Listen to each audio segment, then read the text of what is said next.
ప్రపంచంలో ఎన్నో గ్రంథాలు ఉన్నాయి. ఆ గ్రంథాలకి ఎంతో కొంత చిన్నది పెద్దది చరిత్రలో ఉన్నాయి.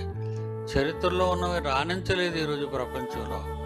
ఎన్ని పుస్తకాలున్నా అన్ని పుస్తకాల కంటే ప్రపంచంలో ఎక్కువగా ప్రజల మధ్యకు వెళ్ళే పుస్తకం బైబిల్ ఒక్కటే. లిపి ఉన్న ప్రతి భాషలో ప్రింట్ చేయబడిన ఏకైక గ్రంథం బైబిల్. లిపి భాష ఉంటే అక్షరాలు ఉండవు. ఆ భాష ఉంటుంది కొన్నాట్లకి, కానీ దానికి అక్షరాలు ఉండవు, కానీ అవి రాయడానికి అవ్వదు.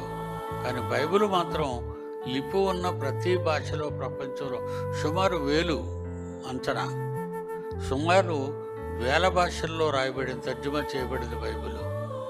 అన్ని భాషల్లోకి లిపి ఉన్న భాషల్లోకి బైబిల్ తర్జుమా చేయబడింది, బైబిల్ రాయబడింది. కనుక ఈరోజు మన చేతికి రాగలిగింది అంటే 2500 సంవత్సరాల కాలంలో బైబిల్ రాయబడింది. సుమారు 42 మంది రాయగలిగిన వారు రాశారు. ప్రవక్తలు, రాజులు, సుంకరి, డాక్టరు, ఇలా ఎందరో రాశారు బైబిల్ని.